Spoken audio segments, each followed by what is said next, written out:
constant positivity literally ended up being my downfall. And let's talk about it. I am Kayla. I share my messy and honest healing version in real time to hopefully help you along with yours. So the constant positivity.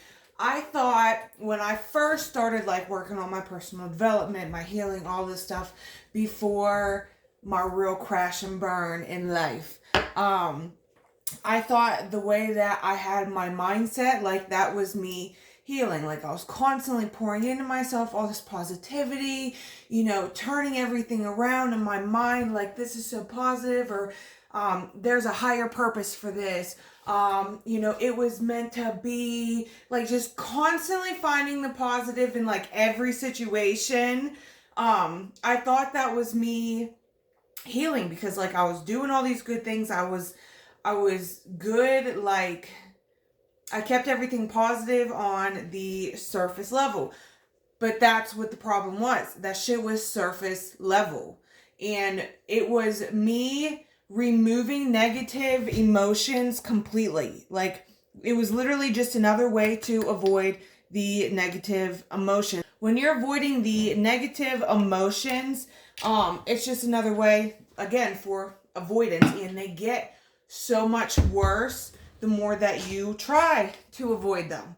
And when something serious happens, it ends up being your freaking downfall through it, right? Bottoms up. And that's exactly what happened to me. The problem with that was, it wasn't that what I was doing was wrong, right? Because personal development, understanding some things suck. Some things just suck. People are shitty sometimes, they do shitty things. Certain things are hurtful. I understood all of that, but then it's the way that you can turn it around in your mind, right? The way you choose to look at it, what you choose your perspective to be, those are all good things, right? Not by itself.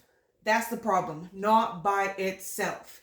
If you are using positivity to avoid the emotions without any kind of inner work, it will lead to your downfall every single time. I promise you, every single time. So I do the same thing now, the way that I have my perspective with things. There's always some kind of learning or growth or, positive thing that you can turn it to. So why is it different for me this time?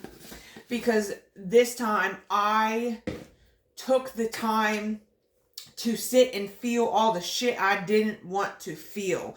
All of the things that I had built up, the emotions I had stored in my body, all of these things that I was trying to escape from, I took the time to feel every single one of those things. The emotions, the pain, the betrayal, all the excruciating things, the embarrassing things that had stored up in my body because I refused to deal with them because I thought I was being strong and positive. And that wasn't the case. It was another way to avoid those things. And what that ended up turning into is when I was faced with some seriously hard shit with finding my best friend dead and getting into an abusive relationship and all these things, I fell into deep, hardcore addiction. I was at the lowest point in my life, and that spiraled until I was in jail, lost everything, and was just going through all these emotions because now I was in a position where I was forced to deal with those things, right? So, but it turned into that because, again, all of these things that I was staying positive about, I wasn't working the issues on the inside. That is why it's different for me this time, because I took the time to first deal with the emotions. That is number one when you are new in sobriety or you're just starting your healing journey, whatever it may be. Dealing and feeling the emotions that you don't want to. That's number one that you have to do. I'm so sorry. I'm so sorry to tell you that. It sucks. It really does. But it's worth it. And what I kept telling myself is every second that I sat there and felt all of the pain and reliving all these things, like that was one less second that I would have to. That all of this was just temporary, and I was doing such a good job getting it out of my system so I could finally heal and move forward, right? Once you start working through the emotions, and also when you're doing this, make sure you also spend time like catching glimmers, as we call them. You have a lot of triggers and like a lot of painful stuff. You have to make sure that you're finding time to do things that make you smile, make you laugh, make you just feel really good. Those are really important when you're doing like some heavy work, right?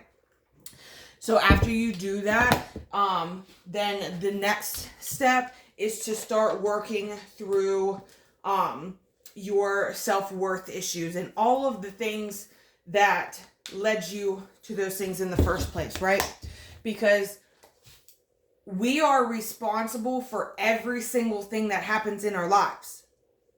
It's just a fact. That's what it is.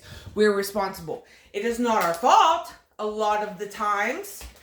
It doesn't mean we are at fault for the things that happen to us, because some things are out of our control. Some people suck. It is what it is, you know?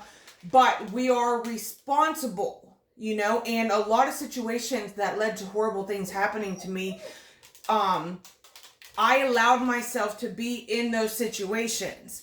I had no self-worth or self-love where I was like, this isn't okay. I will not tolerate or accept these things happening to me by this person or these people or whoever, chasing toxic situations, putting myself in dangerous, sketchy situations, all of those things. When you start working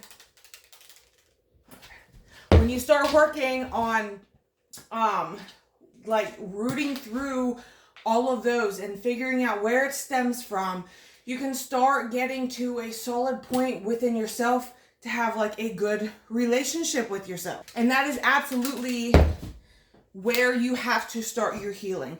You first have to deal with all the emotions and all the triggers and all the things that you have avoided. Second, you have to start working on the inner things, the things, all of the things that those bad situations made you believe about yourself and your life.